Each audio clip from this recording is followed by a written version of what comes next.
We are very excited about the future of Velo3D as we believe our technology will rapidly change the way mission-critical parts are manufactured across multiple industries. Before we review our third quarter performance, I would like to provide a brief overview of the company and why we see a tremendous opportunity for growth as we continue to push the boundaries of what is achievable with metal additive manufacturing. Please turn to slide 4. I co-founded Velo in 2014 on the belief that the 3D printing technology at the time was ill-suited for the production of metal parts given its limited capabilities and production quality. Over the next 4 years, we redefined 3D printing by developing a scalable solution to deliver complex, high-value, mission-critical parts and enabling engineers to design and build the parts they want. We do this through our ability to virtually eliminate support structures during the build process, which significantly enhances design freedom and removes a key barrier to creating better products. Our complete end-to-end solution, which manages the build process from pre-production through quality control, offers our customers across a number of industries a wide breadth of design capabilities to meet their most demanding part structures and geometries. Looking forward, we see a significant market opportunity in excess of $20 billion by 2030 as our technology enables us to address that part of the high-value metal parts market that is not accessible by our commodity AM competitors. This advantage is reflected in our strong growth since 2018, as well as our customer base, which boasts the leaders in space, aerospace, energy, and contract manufacturing industries. I firmly believe we have barely scratched the surface of the high-value metal parts market as customers transform their respective industries by creating products that were previously thought impossible. I would now like to talk briefly about our end-to-end manufacturing solution. Please turn to slide 5. Our end-to-end manufacturing solution is the foundation enabling the breakthrough in manufacturing capabilities and quality. This solution includes our Flow print preparation software, the Sapphire family of printers, the Assure quality control software, and our unique Intelligent Fusion manufacturing process. At the heart of our solution is our proprietary Intelligent Flow software platform that optimizes the printing process for each individual feature of every part and enabling our customers to produce the most sophisticated parts in the industry. Flow is prescribing locally the manufacturing recipes that will be executed by Sapphire.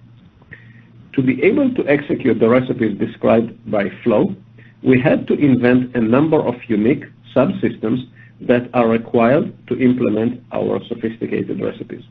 Those subsystems are protected by our vast IP portfolio. Some of the recipes we developed are very hard to control, requiring us to invent a whole set of sensors and process metrologies that monitor the build process and maintain it within its intended parameters. Our Assure software platform uses those sensors and metrologies to provide a quality validation report for every part produced on our Sapphire systems.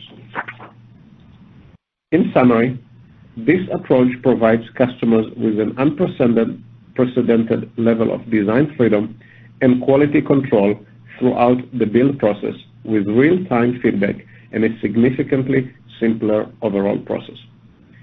We will soon have 3 printers in our portfolio. First is our base Sapphire model, which has been in production since 2018. We currently have 17 Sapphire customers with an installed base of 38 systems at the end of Q3. Earlier this year, we launched our Sapphire 1MZ that enables the production of parts up to 1 meter high, opening up new markets for the company, including the oil and gas industry where this size is common. This system is otherwise identical to the base configuration Sapphire. We expect to ship our first Sapphire XC model this quarter. This product is a significant step up from our base Sapphire as it allows our customers to expand their AM capabilities to much larger parts. More on Sapphire XC later on. On slide 6, you can see that our customer base is very diverse and includes leaders in their respective industries. While the space industry remains a significant portion of our business, and we are very excited about the opportunity there, we have continued to expand our footprint in the aerospace, energy, and contract manufacturing industries, either through system sales, pending sales, or through current part qualification. As a data point to illustrate my comments, 75% of our new customer adds year to date have been outside the space industry, and we expect this trend to continue over time. I would like to finish my overview by highlighting what we see as the long-term growth drivers for Velo3D and why we are well positioned for success. Please turn to slide 7. We have been strategic about our go-to-market and only focus on customers for whom we provide unique, strategic value that cannot be addressed by commodity additive manufacturers. A part market we see as greater than $20 billion that only we can serve.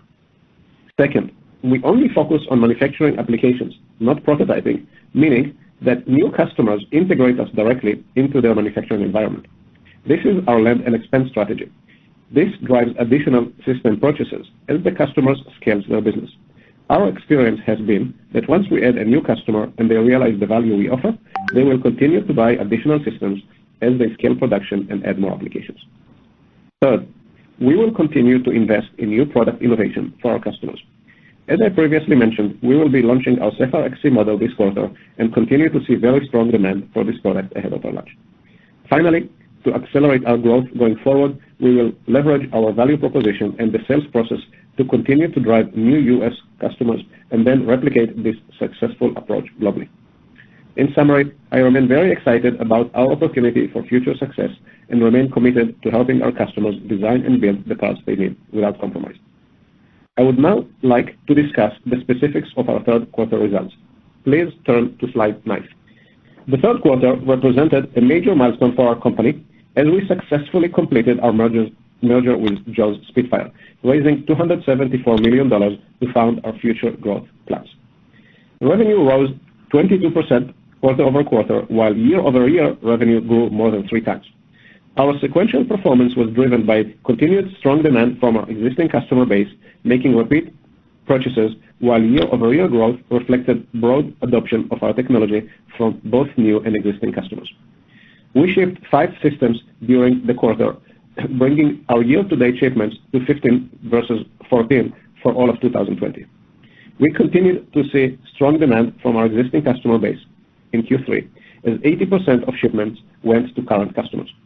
Given our strong backlog and shipment execution, we remain confident in our ability to achieve our shipment goal of 24 systems in 2021, a year-over-year growth rate of more than 75%. We had an outstanding quarter from bookings perspective as we booked 10 systems during this quarter, compared to 5 in Q2 and 20 for all of last year. In fact, year to date, we have secured bookings of 24 systems, already accomplishing our bookings goal for the full year of 2021. Additionally, we achieved a key milestone for the company during the quarter as we shipped our first system to a European customer. We expect Europe to be a major market of approximately the same size as the US. It will be a key driver of our growth over the next few years as we expand our penetration of this very large market opportunity. The development of our next generation Sapphire XC systems remains on track. We printed our first customer demonstration part in Q3 and expect to ship our first Sapphire XC system to a customer at the end of this quarter. It is clear that there is very strong customer demand for the Sapphire XC and that it will be a game-changing product in our industry.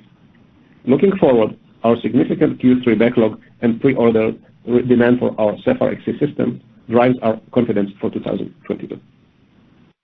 I would like now to spend a few minutes highlighting the key revenue drivers for the quarter as well as for the year.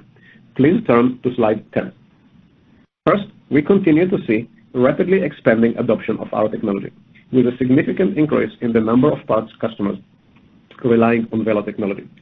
Year over year, we doubled the number of end user parts customers to more than 100 and expect this number to continue to grow rapidly as the unique value of our technology becomes more widely recognized.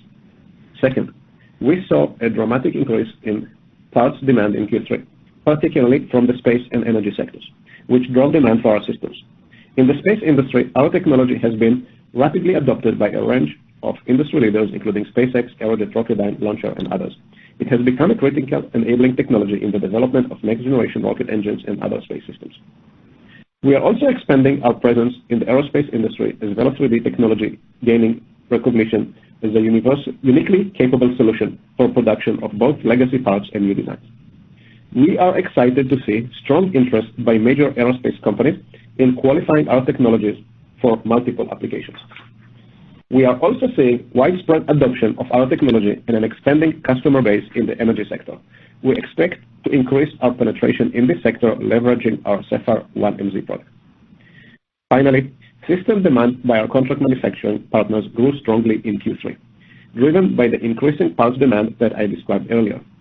4 of the 5 systems shipped in the quarter and 2 additional sales of lead systems were to contract manufacturing customers.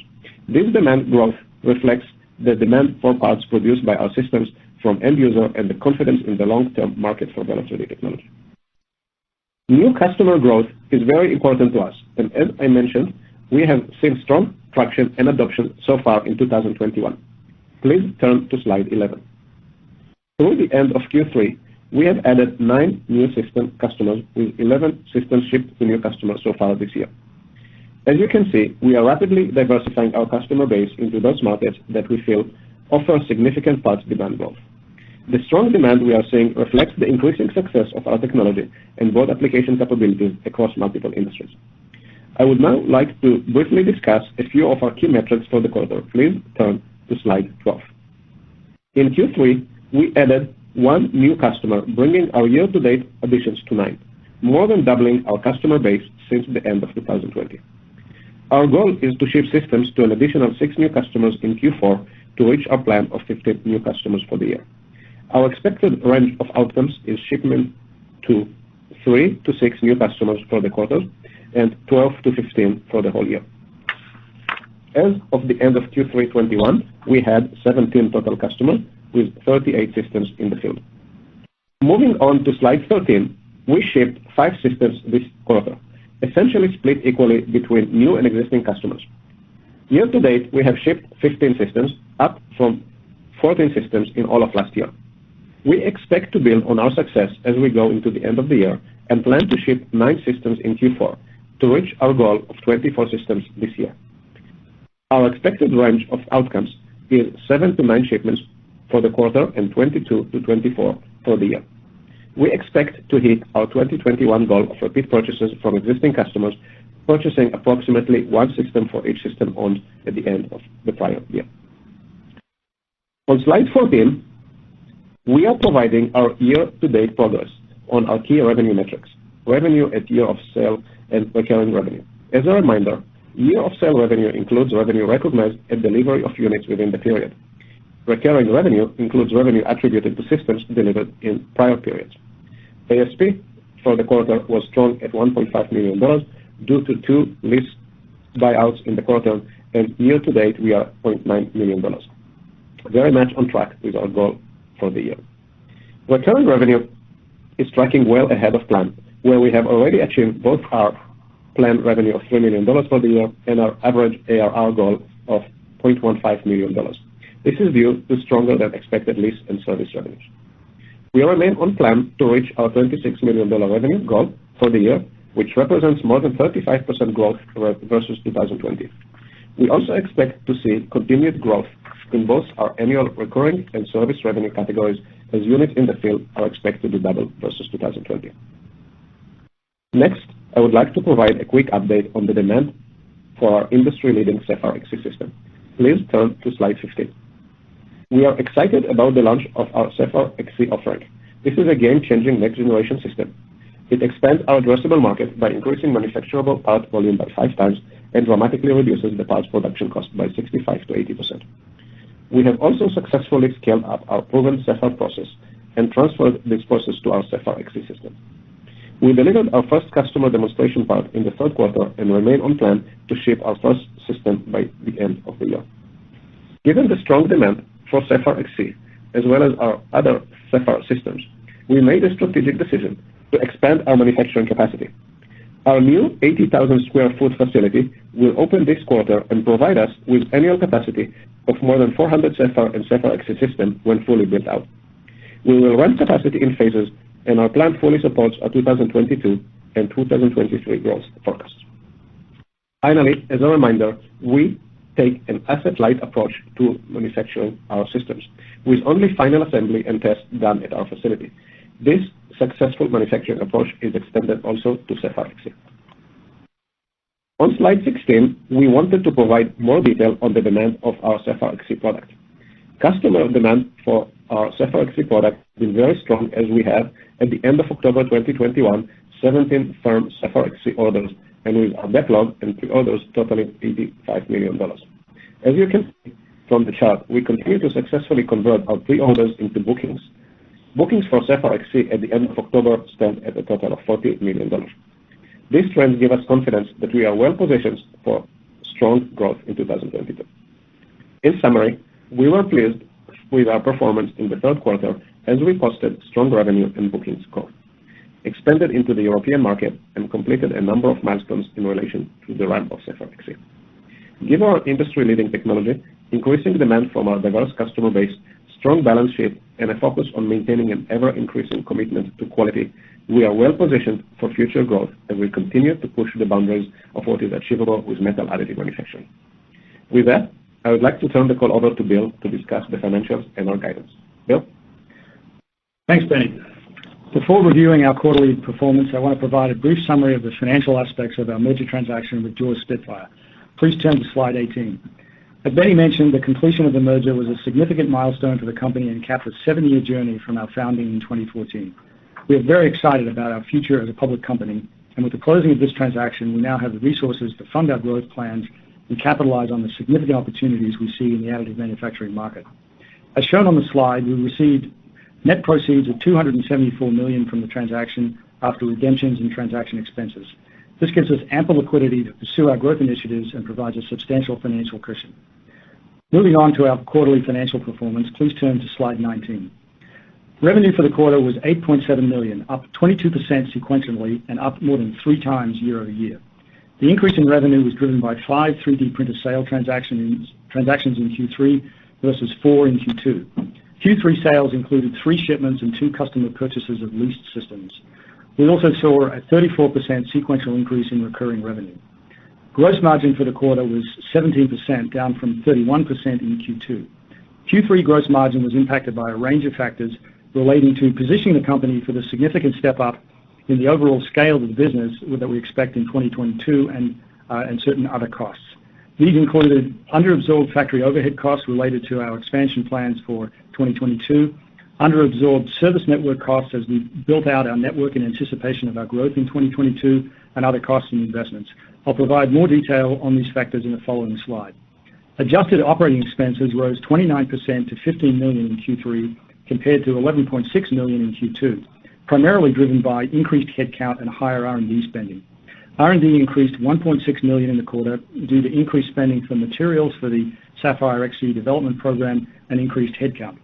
Sales and marketing increased $1 million due to increased headcount and increased trade show spending.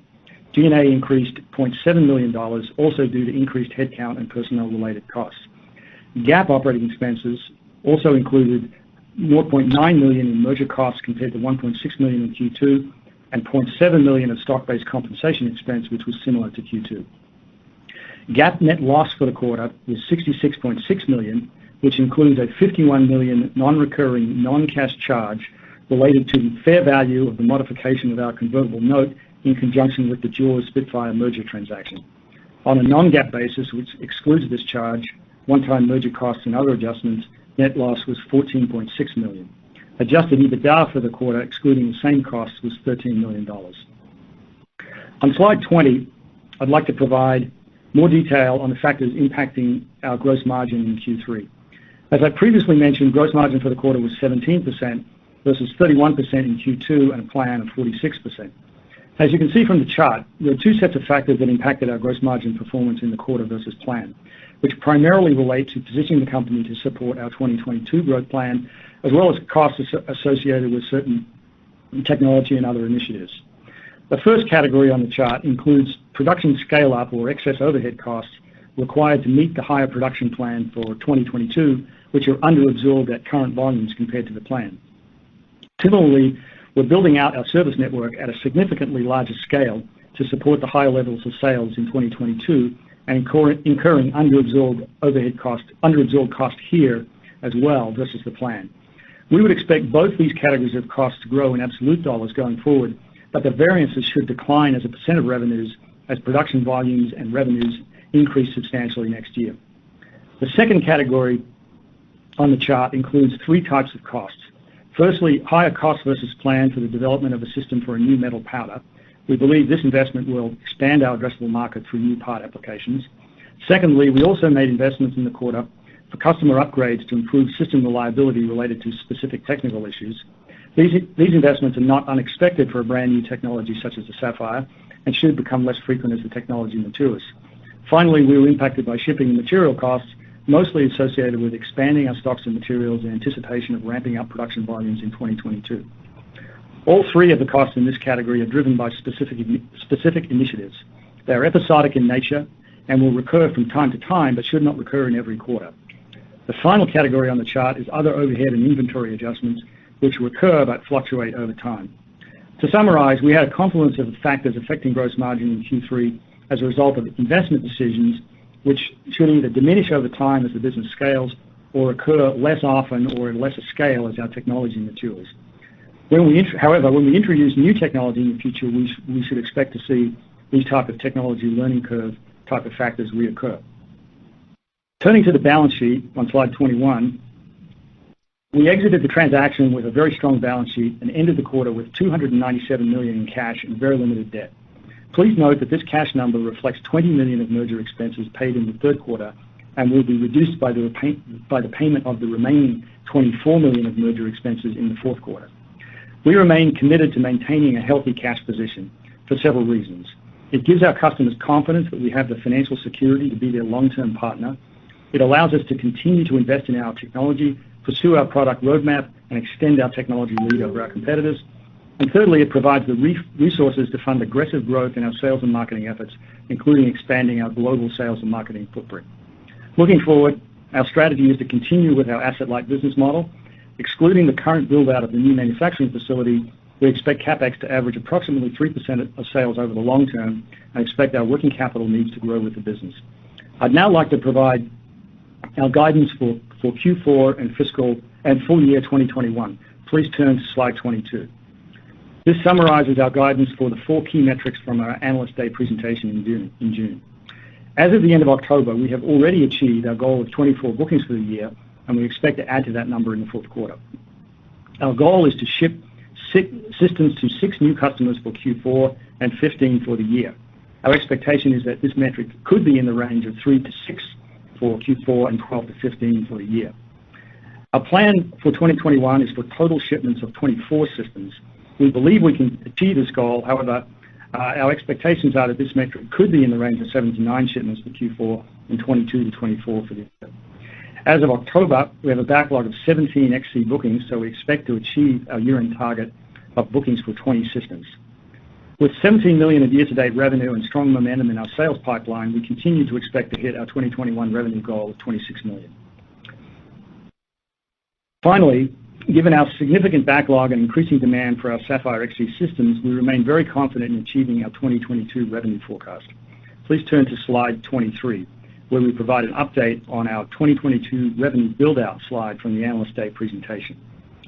The total revenue outlook remains unchanged at $89 million. However, as Benny mentioned, we've made significant progress in converting our Sapphire XC pre-orders into bookings, and that's reflected in this chart. Compared to June, we added a net $14 million to our Sapphire XC bookings, including $9 million in the month of October alone. This means we currently have visibility into our target revenue comprised of the following elements: a continuation of our 2021 base of revenue of $26 million, $6 million of incremental recurring and service revenue, $35 million from booked Sapphire XC orders, and an additional $43 million in the potential conversion of Sapphire XC pre-orders. These sum to $110 million, creating a buffer of $22 million above our target revenue of $89 million.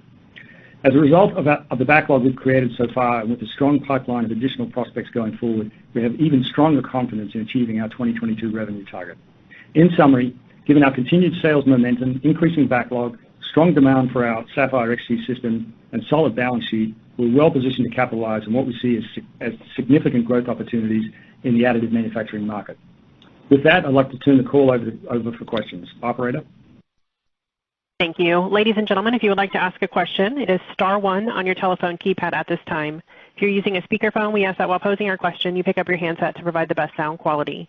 Again, that is star one for any questions or comments at this time. We'll go first to Brian Drab at William Blair. Your line is open, sir. Please go ahead. Thank you. Hi, Benny. Hi, Bill. Thanks for taking my questions. Hey, so I just wanted to clarify on slide 22. First, you have the shipment expectation in the table of 24 for the year, and then the footnote of with the range of 22 to 24. So the 24 obviously I guess corresponds to the 26 million in revenue, but if you ship 22, would we expect that to be 23 million, or can you just clarify why we're using those ranges and not using ranges for revenue?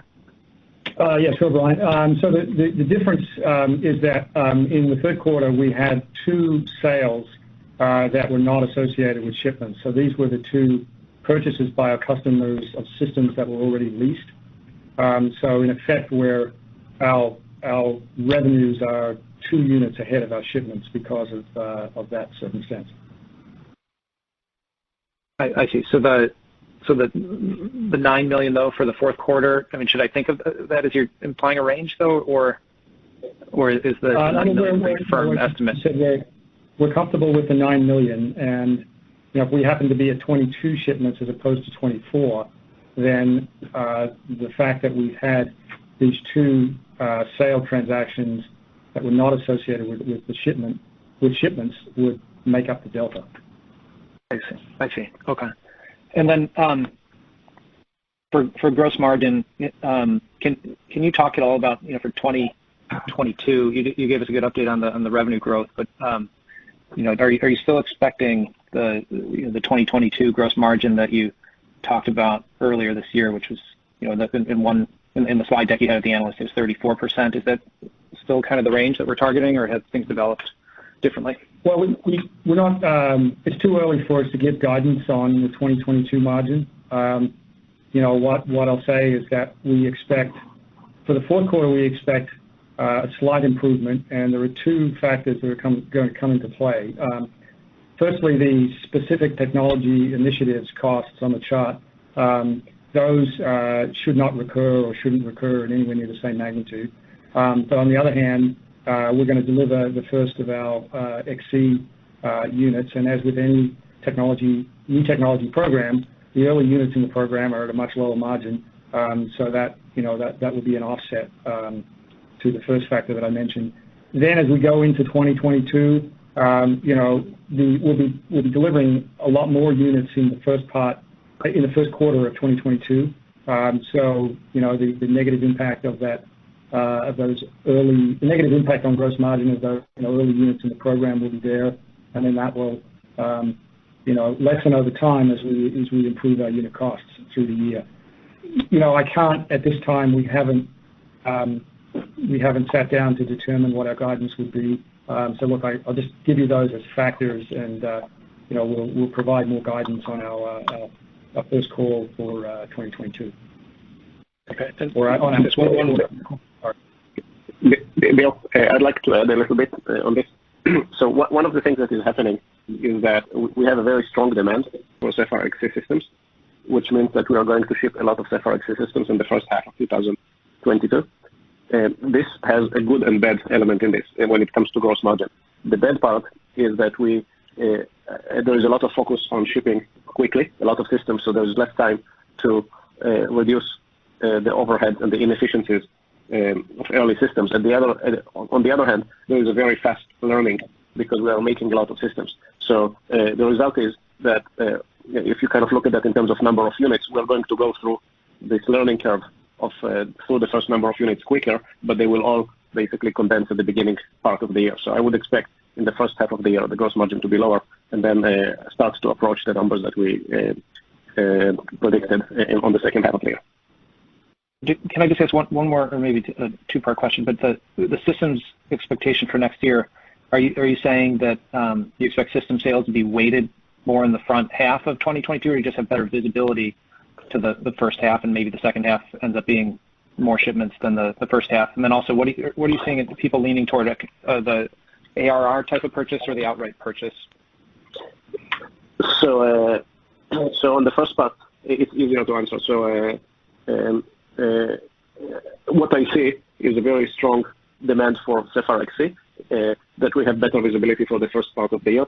So we see a strong ramp up at the beginning of the year, but at the same time, we will be busy with Sapphire XC shipments through the end of the year, as well as naturally Sapphire systems. But those, we don't have 9 months visibility to them naturally. So I do not expect 2022 to be weighted on the front part, but kind of equally distributed, with maybe a little bit even ramped towards the second part of the year. Regarding the kind of accounts receivable, the recurring revenue ARR, and recurring revenue purchase versus outright, So I would expect similar mix as we had in 2021 between the two. What was that mix? I do not believe we disclosed that. Yeah. Okay. So okay. Yeah. All right. Yeah. Okay. Thank you. Thanks.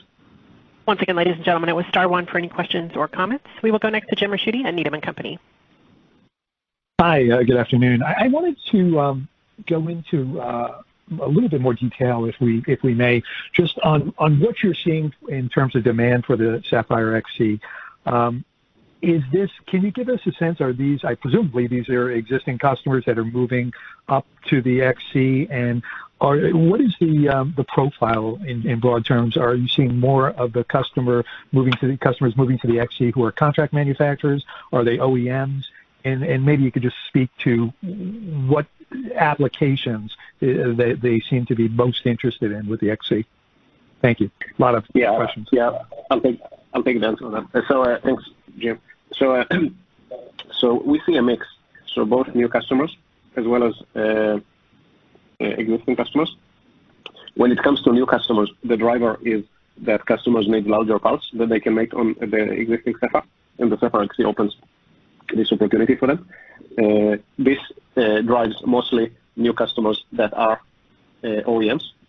When you talk about the split between OEMs versus contract manufacturers, we see strong demand from both types of customers, both existing customers that are OEMs as well as contract manufacturers that are OEMs. Both of them show similar demand. And then, Benny, if you think of the applications, obviously these are customers interested in larger parts, but is the demand or the interest that you're seeing for the XC skewed to any one or two of the market verticals that you currently address? So we didn't make it a secret that the first 10 orders that were in June of 2020 were from SpaceX. If you look at beyond this initial demand, we see demand in aviation. We see demand in oil and gas and energy.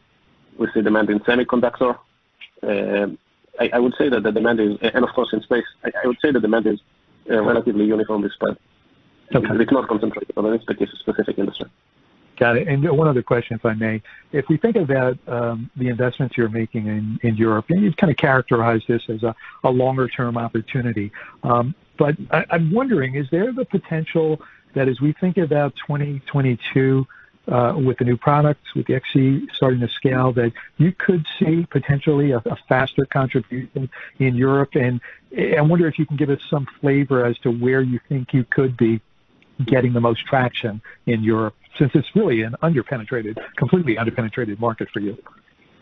Correct. So based on what we have seen so far, we believe there is a strong opportunity in the aviation market, as well as in the defense market in Europe.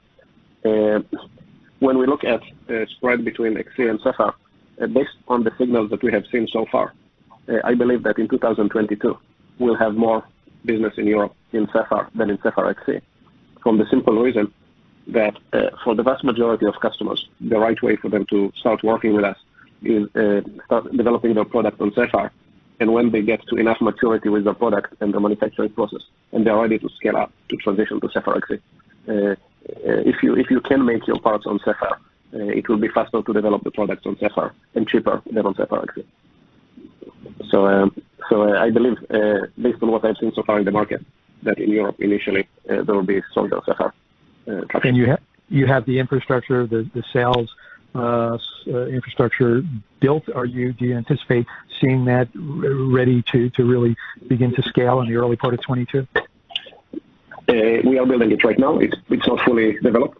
It's far from being fully developed. We are in a very strong momentum of building it.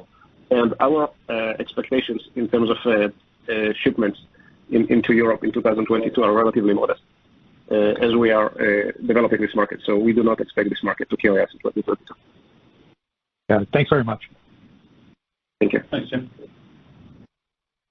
We'll take our next question from Troy Jensen at Lake Street Partners. Your line is open. Please go ahead. Hey, gentlemen. Congrats on the nice results. Thanks. Thank you. Hey, I guess for either one of you guys, you 38 deployed units. Do you know how many of those are on ARR? Can you give us that data point? I'm not sure if we actually disclose this information. I don't think that we did. Bill? Okay. I don't think that we disclosed it, but it's around about 30%. 30%? Okay. All right. About a quarter. Because we had a couple of buyouts. It's about a quarter of those numbers. All right, perfect. And when we think about contract manufacturers for this quarter, for the 5 shipped, or should we assume all of those are also ARR? Or just in general, are contract manufacturers going to go annual revenues, or am I thinking about that wrong? You're asking the right question here, and I think that what we see is a mixed trends that we are still studying. In general, contract manufacturers have a tendency to prefer recurring revenue model. At the same time, what we see in some cases where contract manufacturers have very good visibility to long-term production contracts, they prefer to buy the systems outright. So we see both those trends kind of competing with each other. But one thing is very clear, and that is that there are many more recurring revenue deals signed with contract manufacturers than with OEMs. Gotcha. Okay, fair. All right, one more for you, Benny. I do have a couple of follow-ups for Bill, but just can you talk briefly on competition? I mean, I'm not overly worried about it, but ever since you guys went public, every other metal company is now talking about supportless. So how far ahead are you guys? Is anybody close to having a solution? Just your thoughts on other people kind of approaching your space here. Yeah. So, the best part about our competitors offering support-free solutions is that they support those solutions, or they claim that those solutions are achievable on systems that they have been selling for 2, 3, 4, 10 years, and they are in the market. All our customers, many of our customers already have those systems, and they've already tried everything under the sun to try to make very complex structures, and they are buying our systems to be able to produce these parts after they failed to make them on our competitor systems. So what we offer is a real pathway to make high-quality parts in geometries that previously and even today on commodity additive manufacturing systems are not manufacturable. This is not a game in marketing where people bring a part to a show and say, yeah, we have done that too. This is real production that people are doing on our systems. And they have competitor systems in their shops that none of those systems are producing those parts. So it's the difference between the real thing and the marketing game. That's what I thought. Just want to hear it from you. Then for you, Bill, just quickly on the Sapphire XC, I know bookings are 40 million, pre-orders are 45. I'm more curious on the pre-order side. Is there to convert from pre-orders to those kind of reservations to bookings, any risk to that visibility at all, or are they contractually obligated? No, there isn't a contractual obligation to convert it. There's a small deposit, but the customer does have the option to not to proceed. But we've had very good success. One of the reasons, or one of the implications of placing a reservation is that customers use that to create budget in their planning process for the purchase.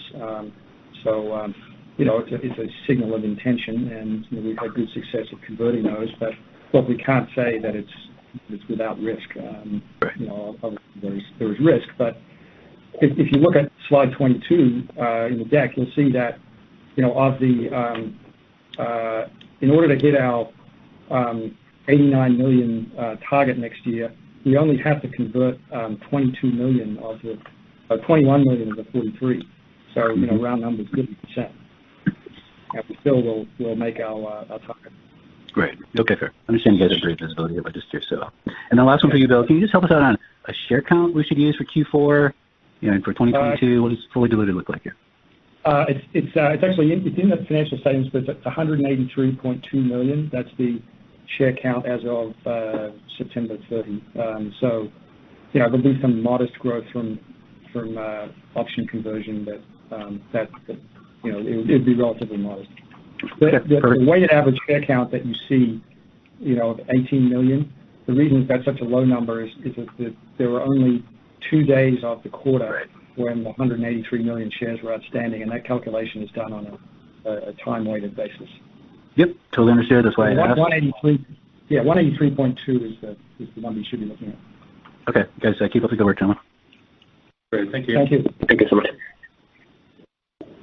And one final reminder, it is star one if you had a question or comment at this time.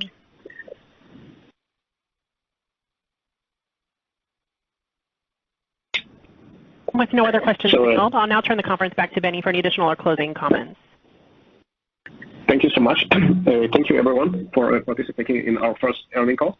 We will be glad to answer any more questions that you will have. Thank you, everyone, and have a good evening.